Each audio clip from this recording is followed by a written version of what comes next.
As of the recent chapters in Jujutsu Kaisen, one of the core themes that surround a nice handful of characters in the series is freedom. We saw in chapter 196 what freedom meant to characters like Maki, both physically and mentally. But now I want to talk about the theme itself and kind of the characters that have been a part of this theme.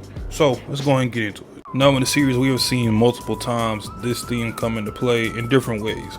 Mainly it starts with Gojo actually. Gojo as a student in hidden inventory and even now as a teacher has referenced this feeling of freedom or outgrowing the standard or whatever's traditional and etc.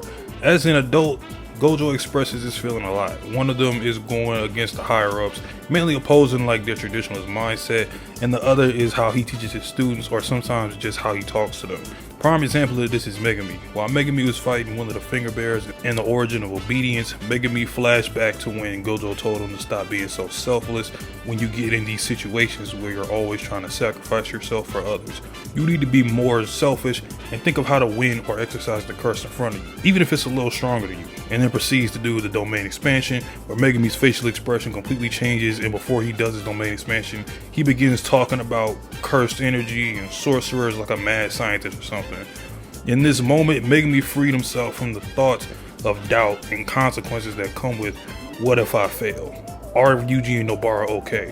What is this cursed bridge? What's up with that? Is Sumiki okay? Like all of that. The only thing on his mind at this given point was exercising the finger bearer and eliminating it. I even like that little hesitation that Megumi has when he's thinking about, is this okay? Is it alright if I can like fully do the domain expansion even if it's incomplete? That little hesitancy right there gave you a look into like what Megumi's mindset was during that fight before he ended up doing the domain expansion. And then if you look at him now, when he does a domain expansion, it's not about if he could do it, it's about where should he do it and what's the best way for me to take my opponent down using this incomplete domain I have. I like that. You see Megumi's growth mentally in battle compared to how he was before. He's completely focused on taking out his enemies currently, which is part of the reason why he's gotten so much stronger compared to how he was around the time Origin of Obedience took place. Gojo himself even went through his own sense of freedom in his second fight against Toji. This time it was understanding curse energy, reverse curse technique, and refining his curse technique even more. This led to Gojo developing his high, quote unquote, developing pretty much a god complex during him trying to heal himself and pretty much revive himself with the reverse curse technique while nearly on his deathbed. And by simply looking at some of these poses Gojo is in during this fight and the expression he has on his face, he looks like he's just awakened and a feeling of understanding everything Jujutsu. Gojo now can do pretty much whatever he wants without relying on others. Thus, he can prevent less casualties and now be recognized as the stronger sorcerer.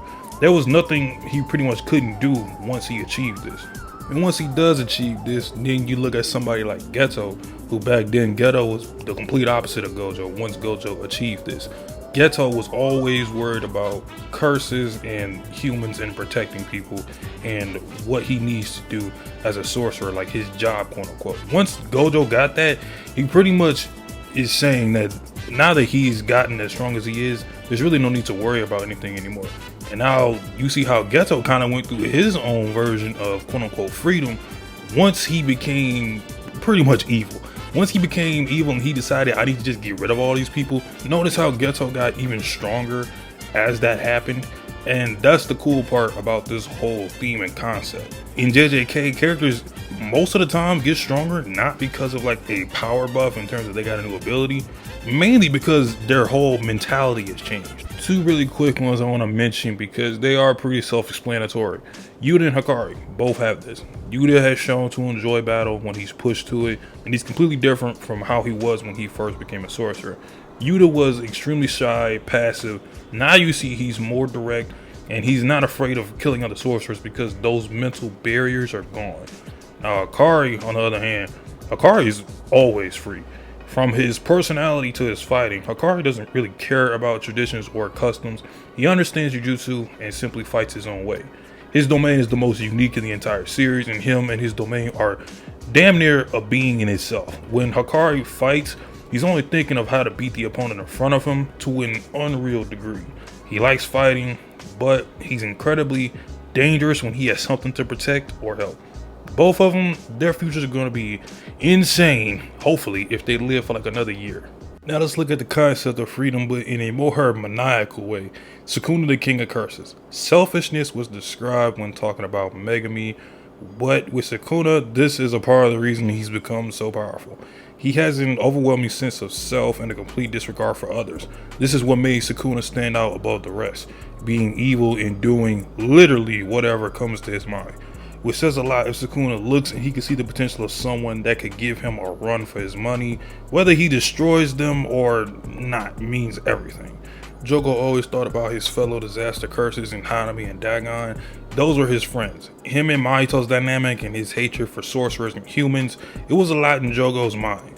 But to Sukuna, if he just burned everything in his path, he would be even stronger than what he is now. The mentality, I'm telling you, it's everything in regards to becoming stronger. And ironically, the one character in Jujutsu Kaisen that doesn't have much freedom is our MC, Yuji Itadori. Yuji views his role as a cog in the sorcerer/curses system.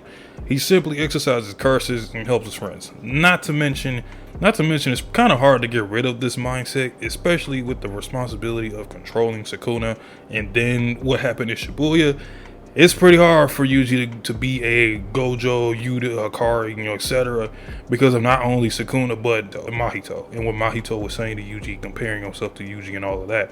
They're both there to fulfill their roles and die. Mix that with Yuji worrying about his friends and feeling responsible for everything.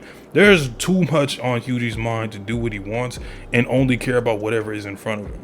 Now, I'm going to throw this prediction out here right now. Yuji will feel this feeling one time, and it's going to involve Sukuna's technique and possibly Megami. You could probably put 2 and 2 together on that one, but I feel like it's going to involve those two. That's it for the video though. I just want to talk about this theme in Jujutsu Kaisen and give my opinion on it and whatnot. But if you enjoyed this video, like and subscribe as always. I'll holler at you on the next one. Peace.